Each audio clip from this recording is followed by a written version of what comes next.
And first off, I'd like to say I got a new pair of Foster Grant shades. Yep.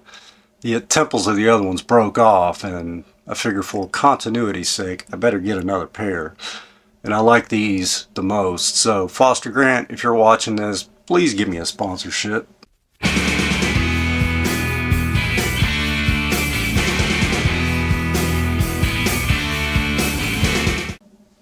What's up, everybody? Shades Clarity channel.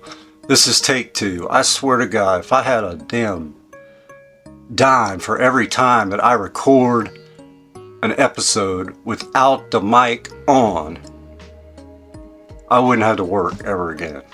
So this is another shot at it. Welcome back. I hope everybody is doing well. So what are we going to talk about today? Cravings. Yes, they're going to hit. And they will hit with a ferocity.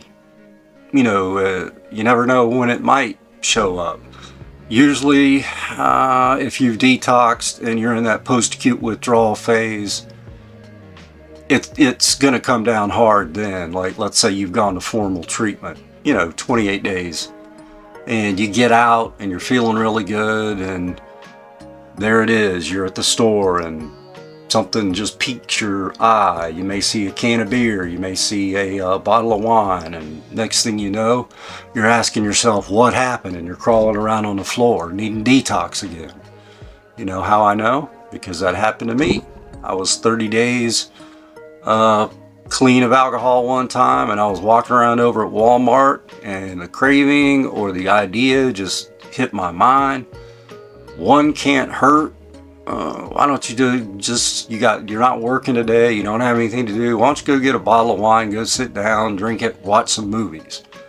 Well, of course, that led to another, which led to another, which led to another, and I ended up having to go back to the treatment center, and I had just been 30 days removed from it, and I ran into two guys that had been in there, who were leaving. That was the day that they're like, dude, what are you doing back? I'm like, I went back out. They're like, we get it, man. We're leaving today. We got everything. We're going to be out of here at 2 o'clock. And I was like, good luck.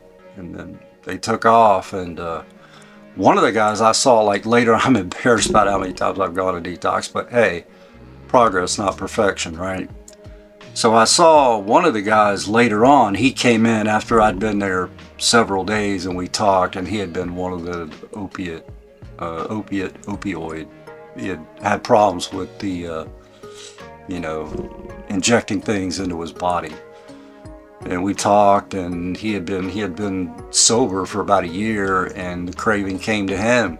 We were just talking. We happened to be talking about cravings and what led us back to that particular treatment center. And that was it. And you got to fight it. You got to fight it hard, and that's where programs like AA, Smart Recovery, Celebrate Recovery, any kind of recovery group, where you're going to get that support from another person that's in the same boat as you. Pick up that 4,000-pound phone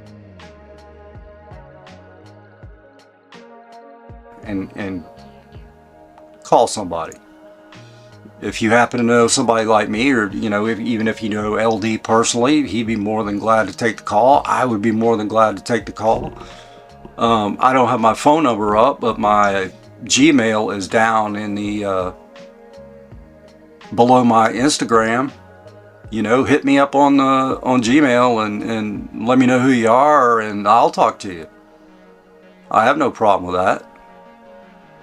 I mean, we're all in here together. I can't speak for LD. He does do the daily uploads, so that's pretty much his way of telling everybody, don't drink today, don't drink today. He'll say it in every episode. I'm saying it.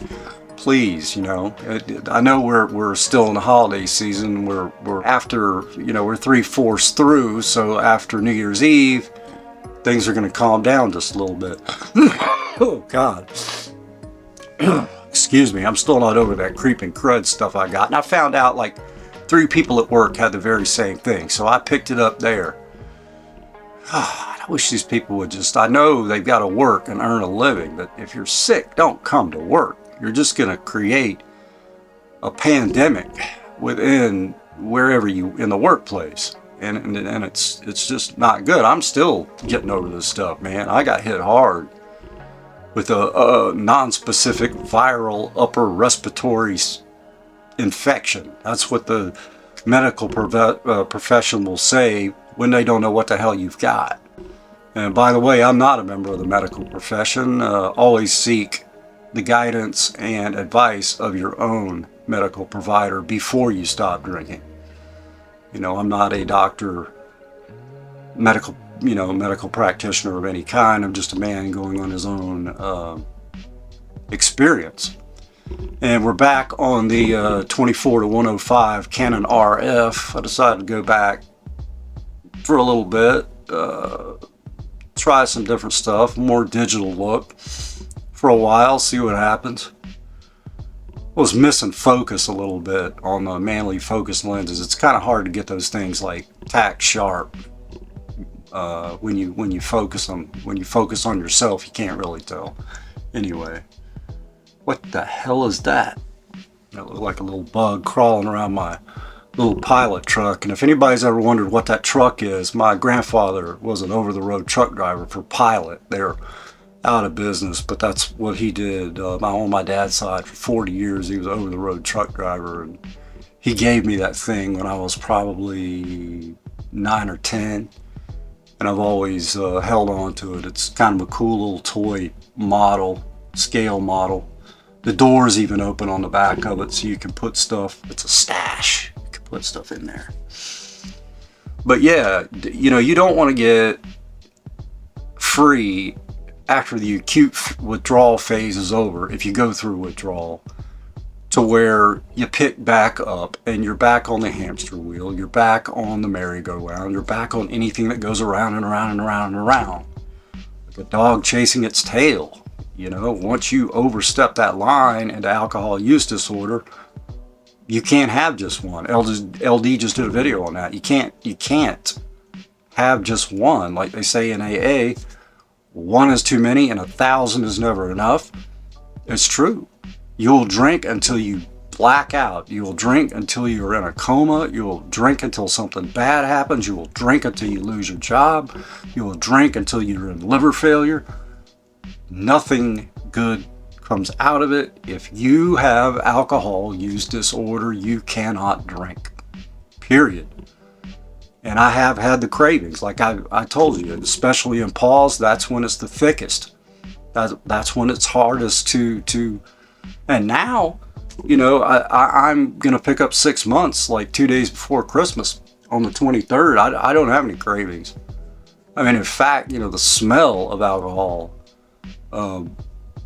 just makes my stomach turn over, and it just conjures up just terrible memories. Terrible.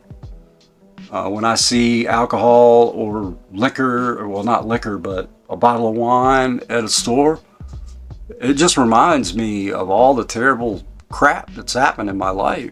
Loss of the driver's license, the legal fees, the money spent, the money wasted, the time wasted. It's just not worth it, people. You know, talk to your doctor. You know, if you want to quit, get off this stuff and change your life. Start a new way of life without alcohol. I just thought I'd have to redo this video. So, that being said, check out some of my other videos. Also, subscribe if you would. I don't normally say that, but the channel's growing a little bit. It's picking up more momentum. And for that, I'm grateful. But as usual, as always, stay tuned, come back, and I'll see my clowns later.